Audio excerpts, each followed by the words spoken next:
नमस्कार, स्वागत है आपका बुलेटिन में। मैं हूं आपके साथ विशाल। खबरों का रुख करेंगे, उससे पहले नजर डालते हैं इस वक्त की सुर्खियों पर। मुख्यमंत्री भूपेश बघेल ने महात्मा गांधी को किया नमन। रायपुर में महात्मा गांधी को लेकर एक कार्यक्रम का हुआ वो आयोजन। 21 दिसंबर से 7 दिवसीय विधानसभा सत्र, सरकार को घेरने की बीजेपी ने बनाई रणनीति। पूर्व मुख्यमंत्री रमन सिंह ने बनाई रणनीति। कोरिया के शहरी क्षेत्र में घुसा भालू, भालू जंगल छोड़ वृद्धाश्रम में घुसा। मौके पर पहुंची वन विभाग की टीम।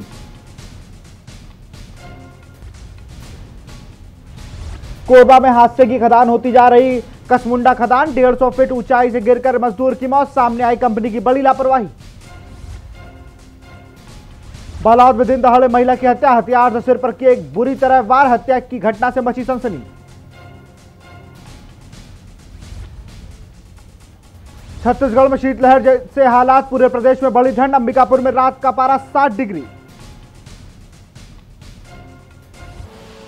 आप देख रहे हैं के न्यूज, खबरों का सारथी।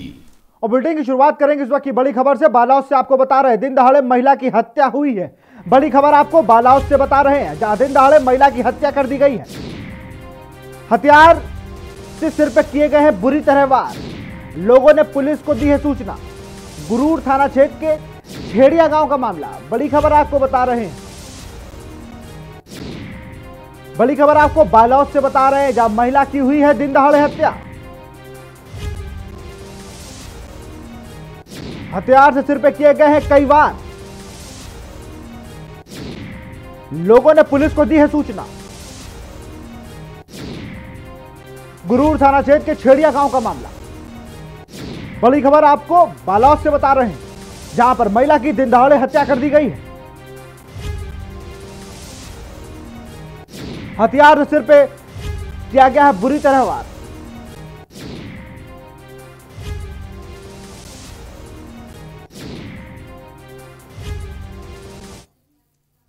रायपुर में महात्मा गांधी के प्रथम आगमन को लेकर एक कार्यक्रम का आयोजन किया गया, जिसमें मुख्यमंत्री भूपेश बघेल ने शिरकत की। इसके साथ ही सीएम ने राष्ट्रपिता को नमन भी किया। और क्या कुछ कहा, आपको दिखाते हैं। और उसके यादों को अक्षुण्ण बनाए रखने के लिए संस्कृति एवं पुरातत्व विभाग ने एक कार्यक्रम आयोजित किया। इसके लिए मैं संस्कृति विभाग को बधाई देता हूं, शुभकामना देता हूं।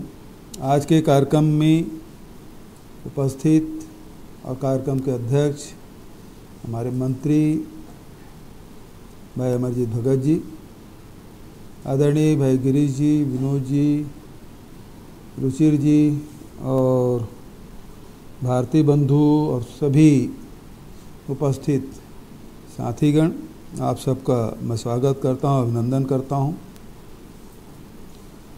बापू ने जो सविनय अवज्ञा आंदोलन का आह्वान किया था, उसका असर छत्तीसगढ़ में भी हुआ। किसान आंदोलन हुए, जिसका नाम कंडेल नहर सत्याग्रह के रूप में हम सब पूरे छत्तीसगढ़ के लोग जानते हैं। छोटेलाल श्रीवास्तव जी, बाबू छोटेलाल श्रीवास्तव जी को हम इस समय स्मरण करते हैं, क्योंकि उन्हीं के माध्यम से, उन्हीं के निमंत्रण पर गांधी जी छत्तीसगढ़ आए थे।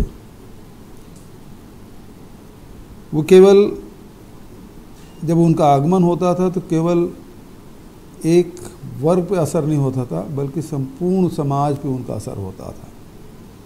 गांधी जी धमतरी गए, रायपुर आए, लेकिन असर कहाँ कहाँ हुआ? असर हुआ आदिवासियों पे। जंगल सत्याग्रह की शुरुआत हुई, यहाँ नौजवानों पे हुआ।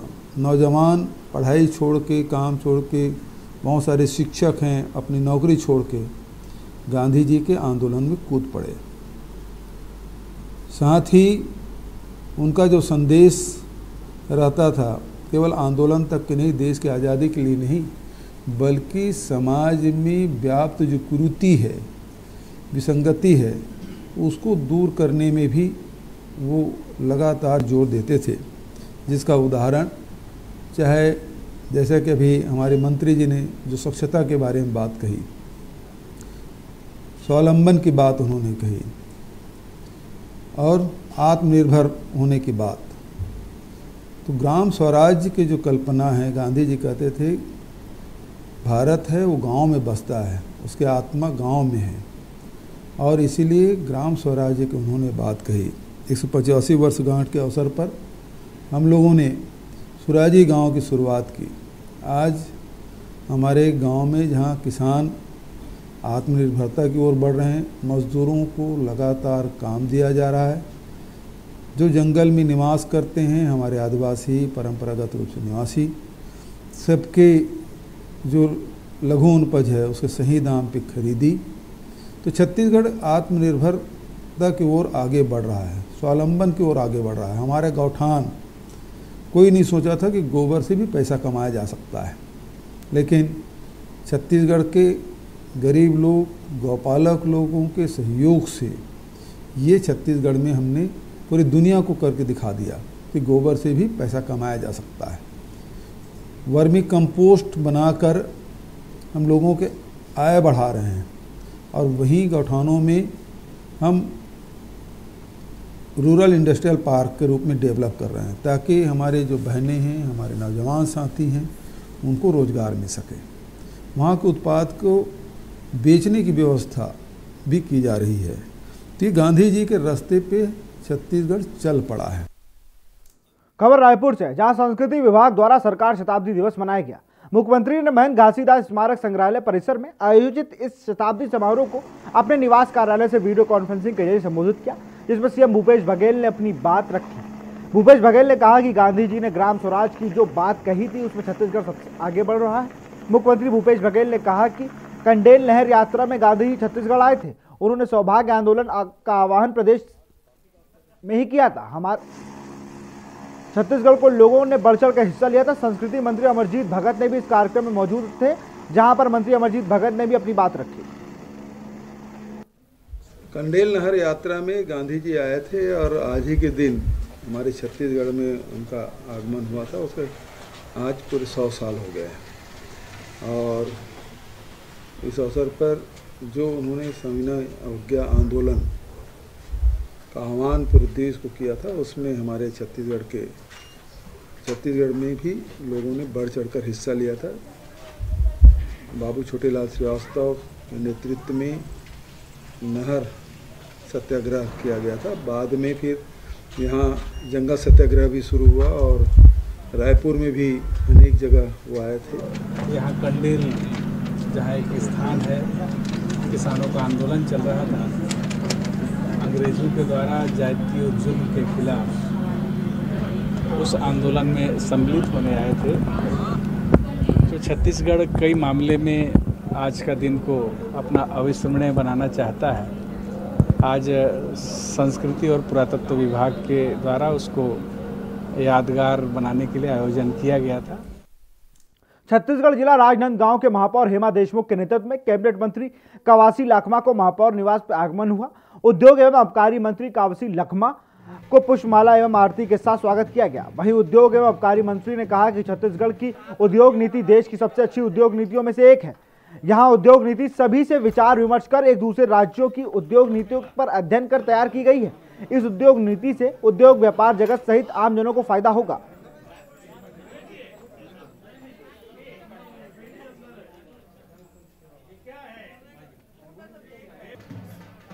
मुख्यमंत्री का पद जनता तय करती है, हाईकमान तय करती है, पार्टी तय करती है। कोई भी मुख्यमंत्री, भूपेश बघेल छत्तीसगढ़िया है, किसान का बेटा है, मजदूर का बेटा है, पिछड़ा वर्ग से आता है। ये बहुत आदिवासी से दूर नहीं है, आदिवासी से मिला जुला रहते हैं पिछड़ा वर्ग के लोग। इसलिए कोई मेरे और लोग का दिमाग में होगा, मेरा दिमाग में अभी वर्तमान मुख्यमंत्री पिछड़ा वर्ग से, किसान है, मजदूर है, ये अच्छा है। रायपुर में विकासगंज धमदा के ग्राम पहरा में आयोजित छत्तीसगढ़ मनवा कुर्मी छत्री समाज के 75वां अधिवेशन के अवसर पर आयोजित कार्यक्रम में सीएम भूपेश बघेल ने शिरकत की। इस दौरान उन्होंने कहा कि राज्य स्थापना के स्वप्न देखने वाले पुरखे छत्तीसगढ़ के विकास की कल्पना संजोए थे। सरकार उन सपनों को साकार करने का काम कर रही है। राज्य की संस्कृति विरासत को रही है। गांव से लेकर विधानसभा और मंत्रालय में आज छत्तीसगढ़ी में बात करने में कोई संकोच नहीं करता।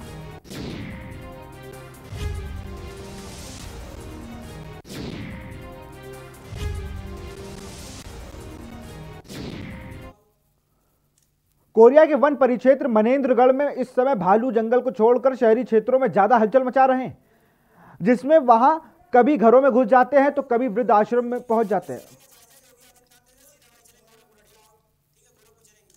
और सीधा आपको गोरखपुर ले चलते जहां रैन बसेरों का जायजा ले रहे हैं सीएम योगी आदित्यनाथ।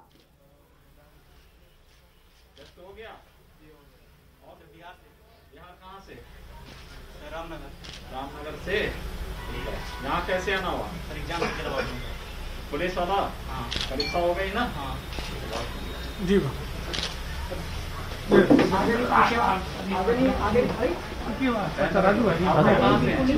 हम लोग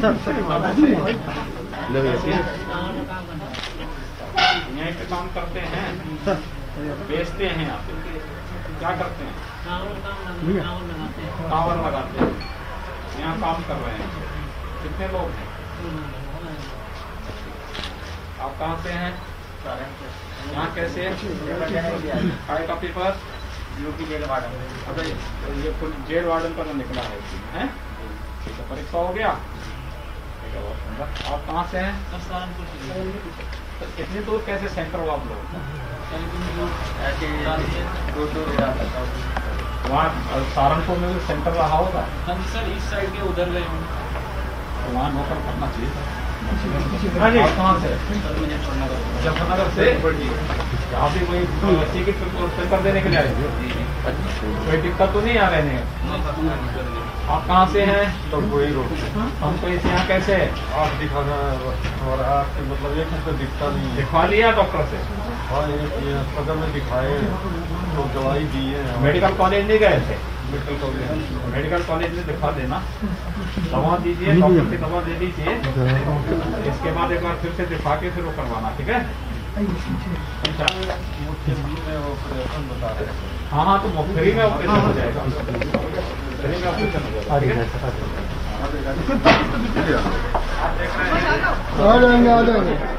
सब लोग बाहर चले, हो गया काम।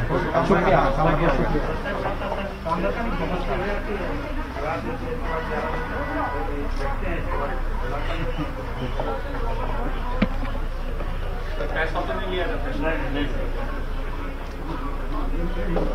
महिलाओं का भी है यहाँ पे? सर ऊपर वाला फ्लोर है। ऊपर महिला, उनके लिए अलग से वार्डन देखते रहते हैं।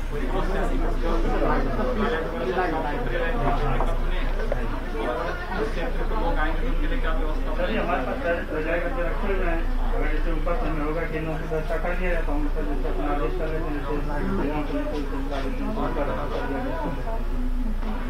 कल जी के पास हम कर आदेश कर लिया। और ज़्यादा होता है?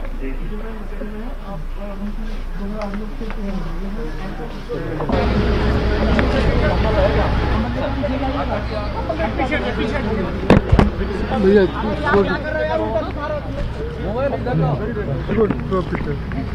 थोड़ा उधर से चले लीजिए।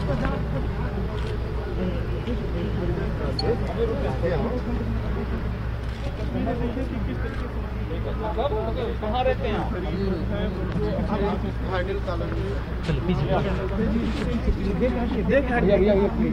सीएम योगी आदित्यनाथ गोरखपुर पहुंचे हुए, जहां उन्होंने रैन बसेरे का निरीक्षण किया। उसके बाद जो लोग वहां पर बैठे थे उन्हें कंबल भी वितरित करते आप देख सकते हैं टीवी स्क्रीन पर। अपने गृह जनपद पहुंचे हुए थे सीएम योगी आदित्यनाथ, जहां पर उन्होंने पहले रैन बसेरा में जो लोग थे पहले उनसे बातचीत की, वहां के जो चीजें उन्हें उपलब्ध कराई गई थी रैन बसेरे की क्या हालात है उस पर भी चर्चा की, उस पर उनसे पूछा भी गया।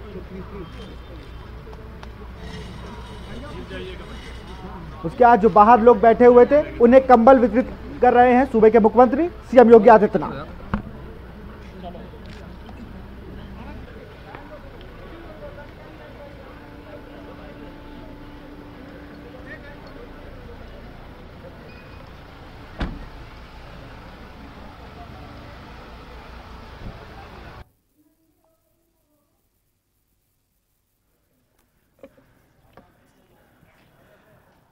और यहाँ पर पहुंचे हुए थे रैन बसेरे का निरीक्षण करने सीएम योगी आदित्यनाथ, जहां पे उन्होंने रैन बसेरे में जो लोग रुके हुए थे उनसे वहां के जो चीजें मुहैया कराई गई हैं या नहीं, वहां की व्यवस्थाएं क्या, उनसे बात करी और वो कहां से आए ये भी पूछा। उसके बाद जो लोग बाहर बैठे हुए थे उन्हें कंबल भी बांटे।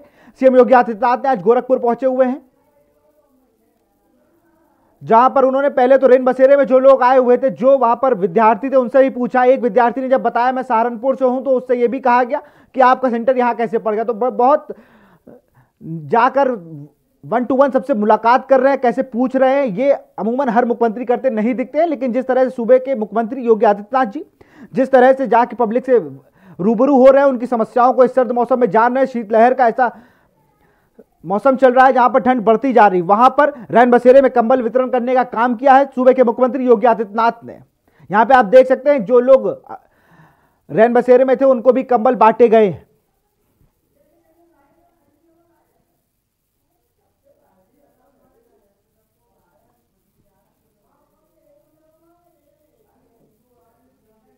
बिल्कुल देख सकते हैं आप किस तरह से योगी आदित्यनाथ जी अपने मुख्यमंत्री अपने सामने सबको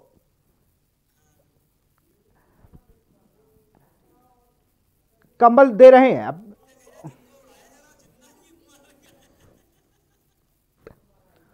तो गोरखपुर पहुंचे हुए थे रैन बसेरे में, जहां निरीक्षण किया है सूबे के मुख्यमंत्री योगी आदित्यनाथ ने, जहां पर रैन बसेरे के अंदर और बाहर दोनों जगह ही उन्होंने कंबल वितरित किए हैं। शहरी बेघरों के आश्रय गृह पहुंचे हुए थे।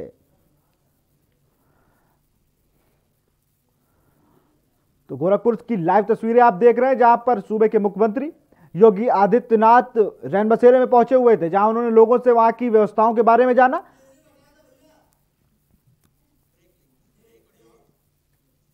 यहां रुकते हैं छोटे से ब्रेक के लिए, जल्द हाजिर होंगे। आप देख रहे हैं के न्यूज, खबरों का सारथी। मस्त है, बड़े मस्त है, टेस्ट में भी लज्जत है, बावर्ची की सोया बड़ी, बावर्ची न्यूट्री सोया बड़ी, और टेस्ट में बड़े मस्त है। खुदी को आजमाया है तो ये अंदाज आया है, खुदी को आजमाया है तो ये अंदाज आया है। तुम में भी मैं हूं, शुद्ध प्लस पान मसाला। आप देख रहे हैं के न्यूज, खबरों का सारथी। ब्रेक के बाद आपका स्वागत है। अब रुक करते हैं मध्य प्रदेश की खबरों का। खबर रायसेन से है, जहां मुख्यमंत्री शिवराज सिंह चौहान ने रायसेन के लिए रवाना होकर शिहोर के नसरुल्लागंज अंतर्गत ग्राम लटकुई हेलीपैड पहुंचे, जहां नवनिर्मित कॉलेज का लोकार्पण किया। इसके बाद पास के गांव में भिलाई के लिए रवाना होकर जहां वन पट्टों के वितरण किया गया और सभा को संबोधित भी किया। मुख्यमंत्री शिवराज सिंह चौहान ने जनता के बीच पहुंचे, जहां उन्होंने आदिवासी ढोल बजाकर आदिवासी नृत्य भी किया। आदिवासी समाज ने मुख्यमंत्री शिवराज सिंह चौहान को तीर कमान भेंट किया। वहीं मंच पर शिवराज सिंह चौहान ने भी आदिवासी बालिकाओं के साथ परंपरागत डांस किया।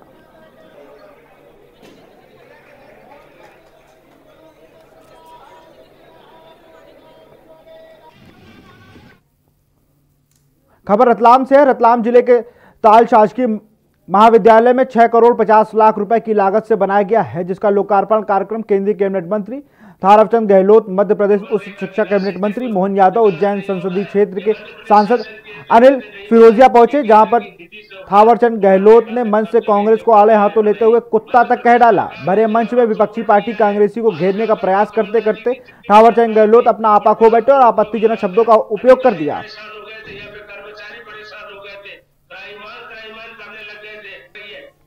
वो 30 साल से भूखी बैठी थी। खबर गयासपुर से। गयासपुर ब्लॉक के ग्राम खीरिया जागीर में हाई स्कूल के बिल्डिंग में चोरों की तरफ बड़ी बड़ी दरारें पड़ गई हैं। बता दें गयासपुर में भी लोक निर्माण विभाग पीआईयू विभाग के द्वारा ठेकेदार को 2 करोड़ की बिल्डिंग का कार्य सौंपा गया था। जूनियर बालक छात्रावास के निर्माण ठेकेदार द्वारा करवाया गया था। कहीं ना कहीं इन बिल्डिंगों में गुणवत्ता का ख्याल नहीं रखा गया और घटिया सामग्री का इस्तेमाल कर भ्रष्टाचार किया गया। ऊपर से नीचे तक कमीशन खोरी के चक्कर में बिल्डिंग का निर्माण घटिया सामग्री से किया गया, जिसमें उद्घाटन से पहले ही यह बिल्डिंग जर्जर और क्षतिग्रस्त हो चुकी है। वहीं सवालों में तो हमारे साथ ये गांव के ही कुछ ग्रामीण हैं, उनसे हम चर्चा कर लेते हैं इस बिल्डिंग को कितना समय हुआ इस निर्माण में। और ये निर्माण के बाद यहाँ पर अभी स्कूल की बिल्डिंग चालू हुई कि नहीं बच्चों के लिए? क्या नाम है आपका? संजय नाथ। ये जो बिल्डिंग बनाई गई कितने समय हुआ इसको बने हुआ? इसको कंप्लीट हुए 1 साल हो गया। तो अभी इसमें बच्चे पढ़ने आ रहे हैं कि नहीं आ रहे हैं? नहीं, अभी चालू नहीं है। कहीं ना कहीं चारों तरफ से क्षतिग्रस्त हुई बड़ी बड़ी दीवार, क्या कारण रहा है इसमें, आप बता सकते हैं? इसमें तो प्लास्टर वगैरह में कमी नहीं है जी, बस यही है, इसलिए वो चटक रही। पानी की कोई व्यवस्था है कि नहीं यहाँ पर बच्चों के पानी की लिए? व्यवस्था बिल्डिंग के आसपास नहीं है और पूरे गांव में ही नहीं है जी। पानी की व्यवस्था। जी, जिस प्रकार आपने देखा यहाँ पर, तो ग्रामीणों का साफ कहना है इसमें दीवारों में कहीं ना कहीं बड़ी बड़ी दरार चल रही हैं। तो काफ़ी घटिया सामग्री का जो निर्माण है, PIO उसने घटिया निर्माण किया है इसमें। ग्यारसपुर से केनी जिंदी अगली सीताराम कुशवाहा। गरियासपुर का ऐतिहासिक आस्था का केंद्र मानसरोवर झील की सफाई का कार्य निरंतर जारी है, जिसमें 17वें दिन व्यापार महासंघ के व्यापारियों ने श्रमदान किया। व्यापार महासंघ के अध्यक्ष ने कहा कि गरियासपुर के ऐतिहासिक धरोहर को साफ सुथरा बनाना हर व्यक्ति की जिम्मेदारी है। ग्रामीण इस वर्ष कार्य में बढ़ चढ़ कर हिस्सा ले रहे हैं और प्रशासन इस कार्य में अपना पूरा सहयोग दे रहा है।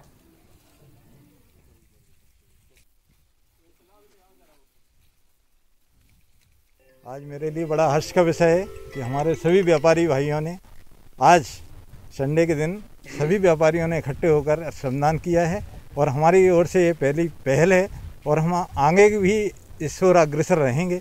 ये सभी व्यापारी भाइयों से मेरा निवेदन है और ये बहुत ही अच्छी बात है कि हमारे ग्यारसपुर का धरोहर जो कि प्राचीन है और इसके लिए हम अपने श्रमदान के माध्यम से जिस तरह से गंदगी आज फैली हुई है उसको हम अपने धीरे धीरे दूर करेंगे। ये हमारा पूरा। खबर बैतूल से है, जहां MP state agro industry development corporation limited के गोदाम में देर रात अज्ञात कारणों से भीषण आग लग गई, जिसके गोदाम में रखा सामान पूरी तरह जलकर खाक हो गया। वहीं आग लगते देख आसपास के लोगों ने इसकी सूचना फायर ब्रिगेड को दी। मौके पर पहुंची फायर ब्रिगेड ने आग पर काबू पाया, लेकिन जब तक फायर ब्रिगेड पहुंच पाती उससे पहले ही गोदाम में रखा हुआ पाइप, खाद, स्क्रैप, बैटरी सहित अन्य सामान जलकर राख हो गया।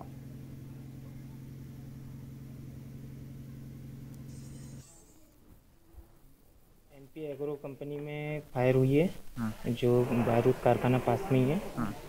और फिर हम तुरंत निकल गए। कितनी आग लगी हुई थी और कितनी आग तो काफ़ी लगी थी और 2 गाड़ियाँ ही फायर की, तुरंत काबू भी। किस चीज़ के सामान में आग लगी थी यहाँ पे? ये खाद बीज की दुकान, खाद बीज का गोदाम है। पाइप वगैरह है, पाइप वगैरह है, बैटरी वगैरह है। और उसमें रखा हुआ मटेरियल जो है, क्या क्या रखा हुआ? उसमें PVC पाइप रखे हुए थे और फर्टिलाइज़र था, पेस्टिसाइड था और स्क्रैप बैटरी थी और कुछ टायर वगैरह थे और स्प्रे पंप थे। कितने का नुकसान हुआ?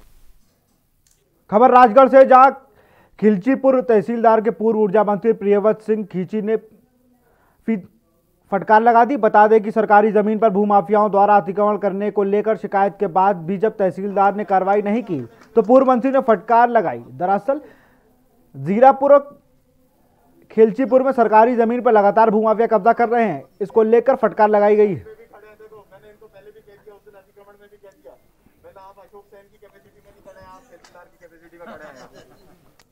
बैतूल में लंबे समय से पर्यावरण संरक्षण की दिशा में कार्य कर रही ग्रीन टाइगर संस्था ने आज हमलापुर क्षेत्र में नवग्रह वाटिका का शुभारंभ किया। ग्रीन टाइगर इस वाटिका में औषधि पौधों का रोपण करेगी। नवग्रह वाटिका के शुभारंभ कार्यक्रम में जिले के सांसद, पर्यावरण प्रेमी उपस्थित रहे। दरअसल ग्रीन टाइगर ने बैतूल में हजारों की संख्या में पौधों का रोपण किया है। टाइगर्स बैतूल द्वारा आज जिला प्रशासन, नगर पालिका बैतूल, समस्त जनप्रतिनिधि एवं प्रकृति प्रेमियों के सहयोग से, आपसी जन भागीदारी से नराग्र वाटिका को स्थापित करने हेतु भूमि पूजन का कार्य संपादित किया गया, जिसमें हमारे माननीय सांसद महोदय, प्रकृति प्रेमी नागर जी, माननीय हेमंत खंडेलवाल जी और समस्त प्रकृति प्रेमियों के प्रयासों से आज यह नराग्र वाटिका, जिसमें विभिन्न प्रकार के औषधीय पौधों का रोपण कर। सिरोंज में इलेक्ट्रॉनिक की दुकान पर हुई चोरी का खुलासा हो गया है। प्रेस कॉन्फ्रेंस करते हुए सिरोंज थाना प्रभारी योगेंद्र सिंह डांगी ने बताया कि पुलिस की मजबूत सूचना तंत्र की वजह से आरोपी को चोर को पकड़ा गया है। वह चोर के पास से 81,000 रुपए नकद बरामद किए गए हैं। मुखबिर की सूचना पर कार्रवाई करते हुए यह कार्रवाई की गई है।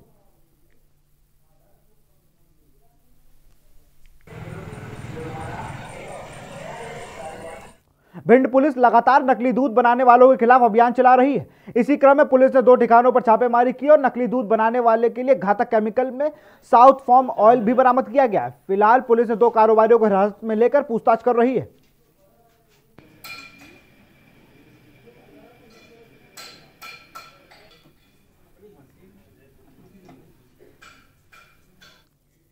नीमच में बेसहारा गरीब लोग इस ठंड में ठिठुरने को मजबूर हैं, लेकिन उन तक प्रशासन की कोई मदद नहीं पहुंच रही है। दरअसल नीमच में बेसहारा लोगों के लिए बाकायदा रैन बसेरे तो हैं, लेकिन यहां पर आने वाले लोगों की संख्या महज 4 या 5 ही है। इसमें ऐसा प्रतीत होता है कि या तो रैन बसेरे को लेकर नगर पालिका द्वारा प्रचार प्रसार नहीं किया गया, जिसके चलते बेसहारा लोग इस कड़ाके की ठंड में खुले आसमान के नीचे सोने को मजबूर हैं। ठंड साहब बहुत जोरदार पड़ रही है। अभी 3-4 दिन से ज़्यादा ही ठंड पड़ रही है, क्योंकि खुला एरिया होने से ठंड और ज़्यादा लगती है। खुली हवा चलती है, ठंड ज़्यादा लगती है। उसके अलावा वॉश पड़ती है, रात को वॉश पड़ती है, मतलब उससे हमारा बिस्तर गीला हो जाता है सब। हमारे पास झोपड़ी वोपड़ी कुछ भी नहीं है, सब खुला मैदान है। खुले मैदान में सोचते हैं गरीब आदमी हूँ, अभी इतना पैसा भी नहीं कि हम किराए का मकान ले सके। अकेले ही रहते हो आप? अकेला ही रहता हूँ। कितने सालों से? मैं यहाँ पे 50 साल से भी ज़्यादा टाइम हो गया। अच्छा। फिलहाल इस बुलेटिन में इतना ही। देखते रहिए के न्यूज़ इंडिया। नमस्कार।